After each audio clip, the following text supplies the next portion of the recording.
अभी बात कर लेते हैं मुल्क की इकॉनमी की सूरत हाल की। और जो इस वक्त ईरान और अमेरिका की जंग थी, अभी वक्ती तौर पर तो सीज़ फायर है, अल्लाह करे कि सीज़ फायर जो है ये मुस्तकिल बुनियादों पर हो।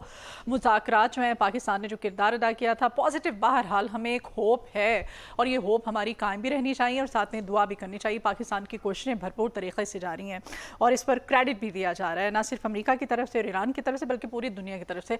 बहरहाल जो हालात कशीदा हुए थे, उन हालात की कशीदगी की वजह से अल्टीमेटली जो असर पड़ा था वो तेल और गैस की कीमतों पर पड़ा था। तवानाई बहरान का सामना करना पड़ा और ऑल्दो के जो पेट्रोलियम मसनूआत की कीमतों में इजाफा किया गया था हुकूमत पाकिस्तान की तरफ से, क्योंकि पूरे खित्ते में ये चैलेंजेस दरपेश हैं, लेकिन इसके बावजूद जब मुज़ाकरात जारी थे तो वज़ीर आज़म पाकिस्तान की तरफ से आवाम को रिलीफ देने की कोशिश की गई थी और उन्होंने पेट्रोलियम मसनूआत की कीमतों में कमी का ऐलान भी किया था। कम भी हुई है पेट्रोलियम मसनूआत, उसके बावजूद मिडिल क्लास तबका बुरी तरह से सफ़र कर रहा है, क्योंकि पेट्रोलियम मसनूआत की कीमतों में जब इजाफा होता है तो अल्टीमेटली उससे हर चीज़ की कीमत में इजाफा होता है और फिर सफ़र करता कौन है? एक आम आदमी। तो जी, इस तमाम तर सूरत हाल पर हम बात करेंगे। कारोबारी तबका कितना मुतासिर हुआ है, आम आदमी कितना मुतासिर हो रहा है, कब तक हालात बेहतर होंगे, कितना क्या रिलीफ मिलेगा, इस तमाम तर सूरत हाल पर बात करने के लिए हमने आज कारोबारी शख्सियत शेख मोहम्मद अली साहब को अपने मॉर्निंग शो में इन्वाइट किया ताकि ओवरऑल सूरत हाल उनसे डिस्कस कर सकें। बहुत शुक्रिया शेख साहब आपके आने के लिए, आपको वेलकम करते हैं अपने मॉर्निंग शो में। शेख साहब, पाकिस्तान की इस वक्त जो मौजूदा मुआशी सूरत हाल है, क्या चैलेंजेस दरपेश हैं, आपका एनालिसिस क्या कहता है? अच्छा, ऐसे कि हम को पिछले 2 साल से IMF प्रोग्राम के अंदर चल रहे हैं जी जी, और इस IMF प्रोग्राम की जो शराइत हैं उसने जो है ना इकॉनमी के लिए काफ़ी जो है ना मसाइल पैदा किए हैं। जैसे कि हम ले लेंगे जो आपका सुपर टैक्स है और ये इंडस्ट्री के ऊपर सुपर टैक्स जो लगा है उसने एक इजाफी जो बर्डन डाला है। उसके बाद जो सनतकार है वो बहुत डिसअपॉइंट है और तकरीबन मैं समझता हूँ कि 65% ऑफ जो इंडस्ट्रियलिस्ट हैं वो इस टाइम हाथ पे हाथ धरे बैठ के और वो अपनी जो इंडस्ट्रीज़ हैं वो नहीं चला रहे, क्योंकि मेरा ख्याल है दुनिया में ये कहीं भी नहीं होता कि आप अपनी जो भी कमाई हो उसका कोई 50-55% जो है वो आप हुकूमत को दे दें। तो मेरा अपना ज़ाती ख्याल है कि ये जो इनको IMF की शराइत में जो इनको सुपर टैक्स का एक मिला, क्या ज़ाहिर बात IMF को भी गारंटी चाहिए होती है यार कि आपने जो अपना टैक्स रेवेन्यू कहाँ से जनरेट करके जो आपने अपनी अदायगियाँ करनी है वो कैसे करनी है। तो उसके अंदर वो जो सारा जो बर्डन है वो ऑलरेडी जो टैक्स पेयर्स होते हैं उसके ऊपर आता है और उसमें जो सनतकार हैं उस वो एक पूरी इकॉनमी का पहिया होते हैं। मतलब आप ये देखें कि एक कोई बड़ी कोई कंपनी है जो कि कोई कंज्यूमर आइटम बना रही है तो उसके पास हज़ारों लोग अफराद काम कर रहे होते हैं। तो ऐसा नहीं है कि वो एक कंपनी जब बंद होती है तो वो खाली वो एक इंसान अफेक्ट हो रहा है, कम से कम वो 15 से 20 हज़ार खानदान अफेक्ट हो रहे होते हैं। तो आप बेसिकली देखें एक सुपर टैक्स ने आपकी मतलब लाखों करोड़ों लोग जो इस इंडस्ट्री से मुंसलिक थे वो सब इस टाइम अफेक्टेड हैं। एक तो मतलब ये इंडस्ट्री के अंदर जो आपका ये सुपर टैक्स का इशू है, मैं समझता हूँ ये बहुत बड़ा इस टाइम चैलेंज है IMF प्रोग्राम की वजह से। दूसरा जो मैं समझता हूँ कि रियल एस्टेट का एक कारोबार था पाकिस्तान के अंदर जो बहुत ग्रो कर रहा था और आप ये देखें कि जिसके बाद थोड़े से पैसे होते थे वो कोई ज़मीन का टुकड़ा ले लेता था या कोई छोटा सा घर ले लेता था और वो उसके बाद 1.5 साल बाद उसको उसमें हाँ, और वो हमारी मतलब इकॉनमी के अंदर इसका एक बड़ा एक किरदार था। मेरा अपना ज़ाती मतलब जो है तजिया उसमें तकरीबन कोई 1 करोड़ लोग जो है इस कारोबार के साथ मुंसलिक थे।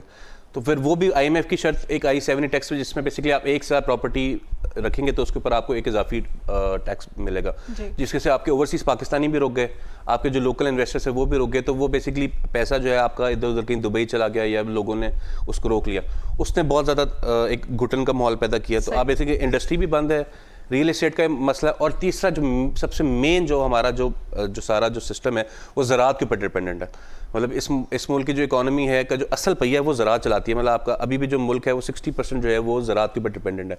तो जो क्लाइमेट चेंज के जो हम फेस करें पिछले कुछ अरसे से और उसके अगेंस्ट हम उसके अभी तक हमारे पास कोई प्रॉपर मेजर्स नहीं है, वो एक बहुत बड़ा मैं समझता हूँ इशू है। क्योंकि आप ये देखेंगे जो पिछले साल के सैलाब है उसने भी हमें तकरीबन $15 अरब का हमें जो है नुकसान दिया। तो मतलब वो एक फूड क्राइसिस की तरफ हमें लेकर जा रहा है। आप अभी रिसेंटली देख लेंगे कनक की जो फसल थी वो खड़ी हुई थी, लेकिन किस तरीके से बारिशें हुई हैं और ये बेमौसमी बारिशें, ना ये मानसून का कोई था, लेकिन वो सारा वो जो है वो क्रॉप्स के ऊपर यालाबारी बहुत ज़्यादा हुई है, फसलें बहुत ज़्यादा मुतासिर हुई हैं। और हम ये देख रहे हैं कि पिछले आप अगर 3-4 साल का रिकॉर्ड देखें तो कभी सैलाब कभी यालाबारी कुछ ऐसा हमारे साथ होता है कि जिस टाइम जब फसल का टाइम होता है और जो कटाई का टाइम होता है तो वो तकरीबन आपका 25 से 30% आपकी फसल वो ख़राब होती है। तो जो क्लाइमेट चेंज का मसला है इसको किसी प्रॉपर तरीके से जो है हमारी गवर्नमेंट ने अभी तक टैकल नहीं किया। तो मैं समझता हूँ ये 3 बेसिक मसले हैं जो इस टाइम इकॉनमी हमारी फेस कर रही है। अच्छा, महंगाई का आम शहरी की ज़िंदगी पर क्या असर पड़ रहा है? कॉमन मैन किस तरह से सफ़र कर रहा है? असल में हमारे ये जो सारे मामला है ना वो आज आके कॉमन मैन के ऊपर ही पड़ रहे हैं। और मैं ये समझ रहा हूँ कि जो गुर्बत की सतह से नीचे जो लोग हैं वो हर साल तकरीबन 3 से 4% जो हमारी टोटल आबादी है वो 3 से 4%, मतलब ये अगर 3 से 4% को हम देखें तो ये लाखों अफराद बन जाते हैं। मतलब अगर आप 25 करोड़ का भी 1% लगाएं तो ये 25 लाख है। तो अगर हम 3 से 4% भी देखें तो तकरीबन आप ये समझ 1 करोड़ अफराद जो है वो इस मुल्क में हर साल गुर्बत की सतह से जो है नीचे जा रहे हैं। तो ये एक बड़ा अलार्मिंग सा सिचुएशन है। और मैं ये समझता हूँ कि इसके अंदर हुकूमत को कोई ऐसा रिलीफ, ऐसी सब्सिडीज़ जो है लोकल आवाम के लिए, जो आम आवाम, जो गरीब आवाम है, उसके लिए कोई इनको ऐसे सब्सिडी पैकेजेस देने चाहिए जिसमें, जैसे हम पेट्रोल की बात कर लें तो जब इन्होंने पेट्रोल बढ़ाया तो उन्होंने बाइसिकल्स के लिए एक अलग उन्होंने कोटा रखा यार कि आपको 100 लीटर जो है उस पर सब्सिडी मिलेगी, 100 रुपये के साथ मिलेगा। तो मेरा ख्याल है कि कोई इनको सब्सिडीज़ जो है वो लोकल आवाम तक बगैर किसी स्कैंडल के, करप्शन के, इनको ट्रांसफ़र करनी चाहिए। और जो अगर हम लॉन्ग रन में देखें तो मेरा ज़ाती ख्याल है कि हमारा जो पूरी जो पॉपुलेशन है उसका जो सबसे मेजर चंक है वो नौजवानों का है। तो नौजवानों को आपको किसी ना किसी अंदाज से आपको स्किल ओरिएंटेड वर्कशॉप्स, गवर्नमेंट को इसमें इनिशिएटिव लेना चाहिए और स्किल्स ओरिएंटेड वर्कशॉप्स में लेकर जाना चाहिए ताकि लोगों के अंदर कुछ स्किल्स आएँ और वो लोग निकले। हमारा जो तालीमी निज़ाम है वो इस कदर डिसअपॉइंटिंग है कि एक बच्चा जो बैचलर्स करके निकलता है और उसकी आप मतलब सिंपल किसी यूनिवर्सिटी में कोई बच्चा डॉक्टर बनने जा रहा है या इंजीनियर बनने जा रहा है, बैचलर करने जा रहा है, तो 50 लाख रुपए तो उसके माँ बाप की जो जमा पूंजी होती है उस पर लग जाती है। सही। और उसके बाद अनफॉर्चुनेटली वो एक 50,000 रुपए की भी उसको जॉब ऑफर नहीं है, इस टाइप नहीं होती। तो मेरा आप कहना चाह रहे हैं कि फिर बच्चे पढ़ना छोड़ दें? नहीं, अगर हमारे मुल्क में डिग्री की वैल्यू नहीं है तो डजंट मीन कि बच्चे जो है हमारे इसमें बेसिक फिर हम वो फिर देखें ना, हम लिटरेसी रेट हमारा क्या है, इसमें बेसिक तालीम में ऑलरेडी हम कितने पीछे हैं। असल दुनिया बहुत स्पीड से तब्दील हो रही है। अगर हमारे मुल्क में जॉब अपॉर्चुनिटीज नहीं है, रोजगार नहीं है, ठीक है, तो डजंट मीन कि अब हम अपने बच्चों को तालीम तालीम ऑल्दो कि बहुत ज्यादा महंगी है, हम लेकिन आप उसमें स्किल्स ओरिएंटेड तालीम की तरफ जाएं आप कि आपका बच्चा जब वो बाहर निकले जब 23-24 साल का ओरिएंटेड, अगर वहाँ पे कोई ऐसे इंस्टीट्यूट्स होंगे, हाँ, तो ये तो गवर्नमेंट का काम है, ठीक है। इतना बड़ा जो आवाम का लोड है, तालीम की तरफ से कोई इस तरह से हमें अपॉर्चुनिटी दी जाएगी तो ही पेरेंट्स ऐसी तालीम बच्चों को बिल्कुल ऐसे। तो ये मतलब इसमें गवर्नमेंट को ये बहुत सीरियस इशू है जिसको हम अभी तो निगलेक्ट कर रहे हैं, लेकिन ये एक ऐसा बबल है कि जब फटेगा तो शायद ये इसको हम फिर कंट्रोल ना कर पाएँ, क्योंकि ये जो नौजवान नस्ल है आपको किसी ना किसी तरीके से इसको किसी रास्ते पे लगाना है। आप सोशल मीडिया पे देखें तो मतलब हर बंदा जो है वो डिस्ट्रैक्टेड महसूस होता है। इतनी छोटी छोटी एप्लीकेशंस आ गई हैं, लोग सारी सारी रात उसमें बिजी हैं, वजह के लोगों के पास कोई मोटिव नहीं है, लोगों के पास कोई प्लेटफॉर्म नहीं है, कोई ऐसे स्किल्स नहीं है। मतलब आज आके सिर्फ एक चीज़ है यार कि हम यहाँ से वीज़ा लगवाएं और हम बाहर जाके स्किल्ड लेबर की तरह हम किसी जगह मजदूरी कर लें, that's the only option left with us. क्योंकि बाहर के कंट्रीज में वेज बहुत अच्छी है ना। हाँ, लेकिन आपको जितना आप काम करते हैं आपको उससे ज़्यादा, लेकिन आप ये इसका हल भी देखें। एक बहुत घुटन ज़्यादा माशरे की तरफ जा रहा है कि मैं रिसेंटली एक अंकल थे तो वो मेरे पास अपने इश्यूज़ लेके आए कि यार कि हमारा मतलब ये मौशी मसाइल के ऊपर मेरे साथ डिस्कशन हो रही थी। तो उनके घर में 7 बेटे थे, 7 बहुएं थीं। वो कहते हैं मैं अकेला घर का मर्द हूँ, मेरे 7 के 7 बेटे सऊदी अरब में काम कर रहे हैं। साल में एक दफ़ा वो आते हैं ईद के मौके पे अपनी बेगम बच्चों को मिलने, और उसके बाद फिर वो चले आते हैं। मतलब आप ये देखेंगे हमारा ये हमें ये जो लेबर है ये मिडल ईस्ट की, ये माशरे के अंदर इतनी घुटन ज़्यादा मतलब माहौल पैदा कर रहा है कि आप देखें कि जो फैमिलीज़ पूरा साल अपने मतलब कोई औरत अपने मियाँ से या जो बच्चे अपने फादर से जो एक साल दूर रहेंगे तो वो कितनी बड़ी स्पेस पैदा होगी, हमारे जो फैमिली स्ट्रक्चर में बहुत ज़्यादा उसके मसाइल पैदा हो रहे हैं। तो अगर वही चंद पैसे अगर वो यहाँ पे अगर कमा सके और उसको इतनी स्पेस मिले कि यार कि एटलीस्ट वो जो अपना गुजारा यहाँ से कर सके, तो आपका ये फैमिली स्ट्रक्चर बचेगा। वरना हम बेसिकली अभी तो हमने तो आंखों पे जो है ना पट्टी बांधी हुई है, लेकिन ये आने वाले वक्तों में हमें मौशी मसाइल हमें समाजी मसाइल में और ऐसे मसाइल नजर आएंगे फिर कि जिनका शायद हमारे पास हल ना हो। ठीक है। अच्छा, आलमी जंगें या फिर इलाकाई कशीदगी ये कितना असर डालती हैं मैशतों पर, ख़ासतौर पे ख़ित्ते की जो सूरत हाल थी अभी मौजूदा, इसने पाकिस्तान की मैशत को कितना डैमेज किया? असल पाकिस्तान जो है वो इम्पोर्ट करता है ये सारी तवानाई की, जो है पेट्रोलियम मसनूआत हो या जो गैस हो। तो हमारा जो ये जिन लोगों के पास ये रिजर्व्स अपने बेसिक नहीं हैं वो सबसे मेन इफेक्टिव होते हैं, क्योंकि सबसे पहले हमें ये पेट्रो डॉलर सिस्टम है, हमें डॉलर्स अरेंज करके हमें पेट्रोलियम मसनूआत लानी है। तो जैसे ही इनकी प्राइस जैसे $70 पर बैरल ये था वो 110 तक गया, तो ये जो तकरीबन 60% का गैप है, ये हमें 60% मजीद डॉलर अरेंज करके हमें अपना इंपोर्ट बिल्कुल प्रॉपर जो है ना वो हमारा मैनेज होगा। तो ये चीज़ जो है फिर इकोनॉमी के ऊपर जो प्रेशर डालती है, वो फिर जो लोकल जो इन्फ्लेशन है वो बहुत स्पीड से बढ़ती है। मतलब आप ये देखें कि आपको ईरान में या सऊदीया के अंदर या कतर के अंदर आपको वो महंगाई की लहर नहीं नजर आई, क्योंकि वो उनके अपने जंग चल रही थी, हाँ, क्योंकि उनके अपने ऑयल रिजर्व्स हैं, उनको डॉलर्स नहीं चाहिए। हम लोग महंगाई से ज्यादा सफर हाँ, क्योंकि हम लोगों का इंपोर्ट बिल इतना सीट कर देता है कि फिर वो डायरेक्ट जो है उसके इफेक्ट जो है वो लोकल जो है हमारी आम आवाम बनती है। तो मेरा ख्याल है कि अभी तक भी जो करेक्शन के बावजूद जो है एक 25% का एक इन्फ्लेशन का फ्लो आया है, और मैं ये मोहतात अंदाज से बोलूँगा कि मेरा नहीं ख्याल कि हमारे कोई भी कारोबार ऐसे हैं या कोई ऐसी सैलरीज ऐसी हैं जिसमें आप पिछले 3 माह या 4 माह के पीरियड के अंदर आप 25% इन्फ्लेशन का जो झटका है वो आप उसको एब्जॉर्ब कर सकें। तो अभी तो लोड शेडिंग इतनी बढ़ा दी है तवानाई बहरान के नाम पे, अभी तो हमें पता नहीं किन मज़ीद वो आपकी सहूलत के लिए बढ़ाई ताकि इतना बिल आए कि वो आवाम दे सकेगी। आपकी लोड शेडिंग आपकी सहूलत के लिए बनाई है ताकि आप 4-5 घंटे बिजली इस्तेमाल करें और बस उसी का बिल अदा करें। नहीं, बिल तो खैर हम लोग अदा करते ही हैं। ये हमारे हम आम आवाम की बात अगर आए तो जो बिजली के प्राइसेस अब जाएंगी या जो मूवमेंट्स है, मतलब आप ये देखें कि आपको सड़कों पे जो रश, जो रौनक लाहौर का एक अपना एक दबदबा होता है, लाहौर का अपना एक रौनक है।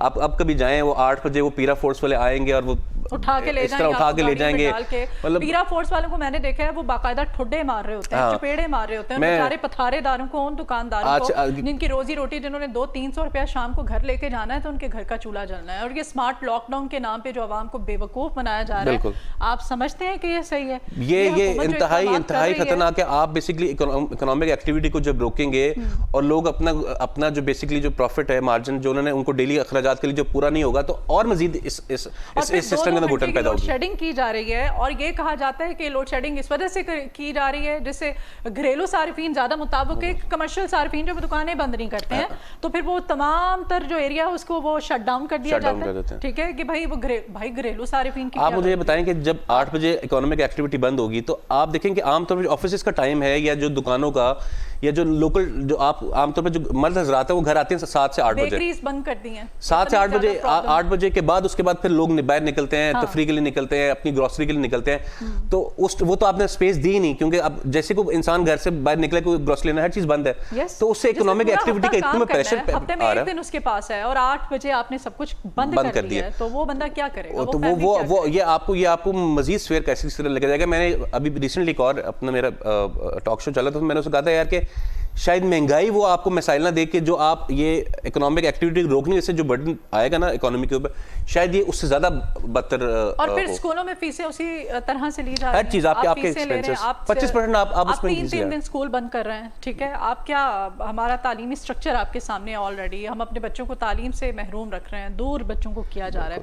बच्चे स्कूलों के वो बच्चे यूज टू ही नहीं रहे, स्कूल जाने का एक होता है माहौल होता है, टाइम टेबल होता है, उनका एक स्केड्यूल होता है। ऑनलाइन आप उनको पढ़ाते हैं, कहाँ कौन पढ़ता है? हमारे मुल्क में बिजली होगी, इंटरनेट होगा तो बच्चे ऑनलाइन पढ़ेंगे ना। जहाँ पे बिजली ही नहीं है, जहाँ पे इंटरनेट नहीं है, जो 3000 का 2700 का पैकेज था वो 5,000 रुपए का मोबाइल सिम्स हमारे यहाँ जो है ना, ये भी एक माफिया, इन्होंने वो पैकेजेस कर। लेकिन एक मैं बात इसमें ऐड करूंगा कि जो हम इस टाइम क्रिटिसाइज कर रहे हैं और जो मसाइल हकीकत में है, लेकिन जो फॉरेन पॉलिसी, शानदार फॉरेन पॉलिसी जो जिस तरीके से इन्होंने पिछले 1 महीने में किया है, वो भी हमारी इकोनॉमी के अंदर एक बड़ा पॉजिटिव रोल दे सकती है। जैसे कि हमारा सकती है, हाँ, और अभी तक दिया नहीं है, उसके रिजल्ट्स भी आए हैं। जैसे आपको हमारे कराची पोर्ट के अंदर जो पूरे 1 साल के अंदर ट्रांजिट जो रूट्स पे जो कंटेनर्स आते थे, वो सिर्फ 1 माह के अंदर उतना लोड आया।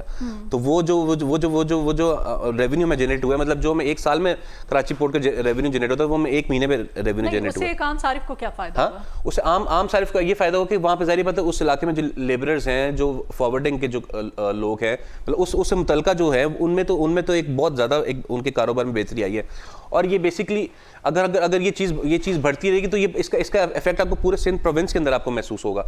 ऐसे ही अगर हम देखेंगे तो जिस तरीके से दुबई का ये पोर्ट बंद है और गवादर पोर्ट को चलाने की बड़ी स्पीड से बातें हो रही हैं, तो मेरा ख्याल है कि गवादर पोर्ट आपका चल जाता है और ये ऑपरेशनल हो जाता है तो आपके बलूचिस्तान के और कुछ भी नहीं चाहिए। मतलब आपके बलूचिस्तान को खुशहाल होने के लिए, उसके अवाम को खुशहाल होने के लिए this is good enough money कि आपको जो गवादर पोर्ट मंसूबे हैं जो कि हम सदियों से सुनते हुए, हम बचपन से सुनते हुए आ रहे थे, अब हम जो है हमारे बिल्कुल तो हम अभी तक वो मंसूबे कंप्लीट नहीं हुए। हमने सिर्फ ये देखना है कि एक आम आदमी को हमारी हुकूमत क्या रिलीफ दे रही है। हाँ बिल्कुल इसके ऊपर हुकूमत को बहुत जो है ना बड़ी सीरियसनेस के साथ सोचना चाहिए। फ्यूल प्राइस जब बढ़ाते हैं तो किस रेशियो से बढ़ाते हैं? जब आप कम करने पे आते हैं तो आप अपनी रेशियो और बदकिस्मती ये कि हम ये आप कहते हैं आप आवाम को रिलीफ दे रहे हैं। बदकिस्मती ये कि ये इसमें मेजर जो 80-90 रुपए हैं वो लेवी के अंदर लिए जा रहे हैं। मतलब ये हुकूमत इसके अंदर जो प्रॉफिट ले रही है वो बेसिक मसला है। आमतौर पे जब अच्छा वो मोटर बाइक्स वालों के लिए, बेचारों के लिए कहा गया था, आप ऐसे कारोबारी शख्सियत है, आपका मोटर बाइक से क्या कंसर्न? आप तो गाड़ियों में ट्रैवल करते होंगे। लेकिन मोटर बाइक्स वालों को इन्होंने कहा था कि सब्सिडी देंगे, राइट? 100 रुपया सब्सिडी और माहाना कितना फ्यूल था इसमें? 100 लीटर शायद उस पे 100 रुपए फ्यूल था जिसपे इनको, तो उसका क्या बना है? मेरा नहीं ख्याल कि मेरा जाती ख्याल है कि अभी शायद उस पे कोई ऐसी सिंगल केस भी बेचारा सामने आया और रिपोर्ट मैंने सब्सिडी मिली, क्योंकि तकरीबन आवाम को और कितना 40-50 तो मेरे अपने एम्प्लॉइज हैं जो ऑफिस में आते हैं और वो मोटरसाइकिल पे आते हैं, तो वो तो उनसे तो मुझे अभी तक कोई ऐसी बात सुनने मिली, तो वो तो बेचारे जो है, खैर हम तो अपने हिसाब से अपने इर्द गिर्द ही लोगों की हेल्प आउट कर सकते, तो हम तो ये समझते हैं यार कि यार अगर हम इनकी इस टाइम पे मुश्किल वक्त में हेल्प करेंगे तो शायद ये खुदा की राह के लिए मतलब एक हमारा अच्छा काम जो है शायद हमारे किसी काम आ जाए। तो हम बेसिकली मैं तो बताता खुद बेसिकली हर एक को सजेस्ट करूंगा कि जिसको भी खुदा ने जितना भी नवाजा है आप उस हिसाब से अपना दस्तरखान वसी करें, अपने लोगों के काम आए, क्योंकि ये मुश्किल वक्त ही कौमों को बनाता है। अनफॉर्चुनेटली हमारी जो कौम है वो कौम नहीं रही, वो हजूम बन गया, नफ्सा नफ्सी का आलम है। लेकिन हमें जो प्राइवेट सेक्टर में जो प्राइवेट सेक्टर जितने भी हैं जहाँ पे जॉब होल्डर्स हैं, अगर वो प्राइवेट सेक्टर वेज उतनी कर दें, आपकी इनकम उतनी कर दें जो गवर्नमेंट ने आपकी जो है वो फिक्स की हुई है या गवर्नमेंट के अकॉर्डिंग है, तो फिर बहुत सारे मसाइल हल हो जाएंगे, ऑटोमेटिकली मसाइल बहुत हद तक बेसिकली हम हुकूमत को लोग जो है अगर वो अपने एम्प्लॉयज को फैसिलिटेट, आप दस्तरखान ना लगाएं, आप ना उनकी इस तरह से हेल्प करें, आप उनको उनके ड्यूज दें, आप उनका इंक्रीमेंट लगाएं, आप उनकी तनख्वाह बढ़ाएं, ताकि वो इस तरह से, तो इस तरह से भी इकॉनमी जो है लोगों के मसाइल जो है, एक आम आदमी जो है उसके मसाइल बड़ी हद तक खत्म हो सकते हैं। ईंधन की कीमतें बढ़ने से आपको पता है ट्रांसपोर्ट वाले जो हैं वो तो वैसे ही इंतजार में होते हैं, किराए फिर बढ़ा दिए जाते हैं, फिर उनकी तरफ से ब्लैकमेल किया जाता है अगर बढ़ाएंगे तो हम बंद कर देंगे। तो ये कितना ज़्यादा ये वाला सेक्टर जो है मुतासिर हुआ इससे? अगर हम उसको परसेंटेज में कैलकुलेट करें तो एटलीस्ट 50% जो आपकी जो ट्रांसपोर्ट का बिजनेस था या जो लोकल लोगों का जो, क्योंकि बेसिकली अगर हम लाहौर की खाली बात करें तो लाहौर की अपनी आबादी शायद 60% जो है वो आबादी वो आपको रूरल एरिया से यहाँ पे लाहौर पे आती है। तो उनका एक जो जुम्मे का दिन होता है, जो छुट्टी का दिन होता है, तो आप तो आमतौर पे देखेंगे कि जुमेरात को एक बहुत ज़्यादा लंबी कतार होती है बस स्टेशन के ऊपर। तो अगर आप पिछले 3-4 हफ्तों का अगर रिकॉर्ड देखें तो अबव 50% जो है वो लोग गायब हो गए, मतलब डिसअपेयर हो गए, वो अपने घरों को नहीं जा रहे, मतलब अपने प्यारों को अपने जो, क्योंकि उनके पास जुम्मे का दिन होता है अपने अहले हाल को मिलना और फिर वापस लाहौर में आके अपना काम करना होता है, क्योंकि लाहौर की अपनी ज़ाती आबादी शायद 1 करोड़ है, लेकिन उसके ऊपर का जितना हजूम है वो आपको रूरल एरिया से मिलता है। तो एक 50% का जो है एक सेटबैक आया है हमारा ट्रांसपोर्ट के अंदर, पब्लिक ट्रांसपोर्ट के अंदर, या जो लोगों का लाहौर की तरफ मैं अगर लाहौर की एक्टिविटी करूँ तो मेरा ख्याल है कि आपके जो रूरल एरियाज़ के लोग हैं वो शायद इस माह के अंदर अपने प्यारों को मिलने शायद अपने गाँव और कस्बों में शायद ना गए हों। अच्छा जी, ये हुकूमत ने जो सब्सिडी पॉलिसी बनाई है, क्या आवाम को वाकई से रिलीफ मिल रहा है? अनफॉर्चुनेटली ये एक बहुत बड़े इकोनॉमिस्ट हैं यूरोप के, तो उनकी ये मतलब उनकी फ़िलॉसफी थी कि कभी भी जो माशरे के अंदर खुशहाली है वो कभी सब्सिडी देने से नहीं आती। आपको लोगों की जो इनकम है उस पर काम करना चाहिए, जो उनकी रोज़गार है उस पर काम करना चाहिए। सब्सिडी हमेशा पॉलिटिकल आपको स्टंट्स तो दे सकती है, लेकिन आपकी जो ये, क्योंकि इसके अंदर अनफॉर्चुनेटली काफ़ी सारा पैसा होता है, वो आपकी डिस्ट्रीब्यूशन जो प्रोसेस है उसके अंदर ही आपका ज़ाया होता है, या फिर आप ये कह लें कि जो करीबी लोग होते हैं वो उस तक तो इसकी रसाई होती है, सही, लेकिन आपको एड तक उसका नहीं मिलता। जैसे हमारे कई ऐसे लोन्स आपके देखेंगे कि वो आपको उसकी बड़ी एडवर्टाइजमेंट मिलेगी, लेकिन आप सब्सिडी के तौर पर जिस तरह एक लोन्स का जो एक आसान लोन, लेकिन आप कभी जाएँ आप कभी विजिट करें बैंकों के अंदर, आप देखें कि वो उसकी जो मतलब आपके अकाउंट में क्रेडिट होने की जो आम आवाम की रेशो शायद वो मैक्सिमम 10% होगी। तो वो जो मेजर जो उसके जो स्टेक होल्डर्स होते हैं वही होते हैं जो इनसाइड के लोग होते हैं या जो पोलिटिकली जो एफिलेटेड होते हैं उस पार्टी के साथ, उसमें ज़्यादा वो लोग उनको मिलता है। तो आम आवाम तक जो है आमतौर पर सब्सिडीज मिल नहीं जाती। तो मेरा ज़ाती ख्याल है कि आप जो सब्सिडीज़ की बजाय अगर आप यही बेसिकली जो आपने पहले बात की कि आप जो लोगों की जो डेली वेज है अगर उसको बढ़ा दें, तो वो मेरे ख्याल में एक ज़्यादा बेहतर अंदाज है बनस्पत आप सब्सिडीज़ का अनाउंसमेंट करें और वो उसमें पॉलिटिकल इम्पैक्ट ज़्यादा आता है। लेकिन आवाम को आप वो एक एहसास दिलाएं कि शायद वो मांगने की राह पे हैं, और ये सब्सिडीज़ और ये अनाउंसमेंट अपनी मेहनत करते हैं, अवाम की खुद मुख्तारी को भी जो है वो हर्ट करते हैं। अच्छा, आलमी मंडी में तेल की कीमतों में उतार चढ़ाव जो है, क्या वो पाकिस्तान की मैशत को वाकई मुतासिर करता है? कीमतें उस रेशो से बढ़ती नहीं है जितनी हमारे यहाँ वावेला करके आते हैं, वजीर ख़जाना आते हैं, वजीर पेट्रोलियम आते हैं, बैठते हैं, आके अनाउंसमेंट करते हैं और चले जाते हैं। अब आम बेचारे जो उनकी नींदें हराम कर देते हैं। बिल्कुल ऐसे ही है वो, एक मतलब जैसे पता लगता है लोगों ने अब मजबूर होके ये इलेक्ट्रिक स्कूटियां वो ली हैं, बेचारों ने पता बहुत स्पीड सेल हो रही है। मतलब मेरा ख्याल है कि अगर अभी अच्छा कारोबार है तो आप सबसे पहले कोई इलेक्ट्रिक व्हीकल की जो है ना उस डिस्ट्रीब्यूशन कारोबार तो ऐसे आप जैसे साहिब हैसियत लोग ही कर सकते हैं। अच्छा, वो लोगों ने बेचारों ने ली है, अब वो बिजली होगी तो वो चार्ज होंगी ना, और वो आप जो है उनको चला पाएंगे ना। अब वो लोड शेडिंग इतनी ज़्यादा होना शुरू हो गई कि वो स्कूटियाँ लेने के बाद वो घरों में पड़ी हुई हैं, आप वो भी नहीं चला सकते हैं। बिल्कुल ठीक है, तो कितना ज़्यादा इफेक्ट करता है ये?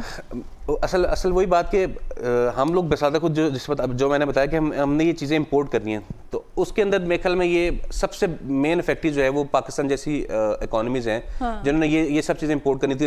लेकिन अगर इसके हर एवरीथिंग एज ए सोल्यूशन, मतलब हम ये देखें कि अब ईरान से अगर हम ये तेल लें और हम अगर तो ये नेगोशिएशंस कंप्लीट होती हैं और जो उनके ऊपर सैंक्शंस हैं जिसकी बड़ी पूरी उम्मीद है कि वो सैंक्शंस कंप्लीट होती हैं, तो हमारे पास गैस पाइपलाइन हमारी बिच की हुई है बिल्कुल उनकी बॉर्डर तक, और सिर्फ हमारी तरफ से काम बाकी है।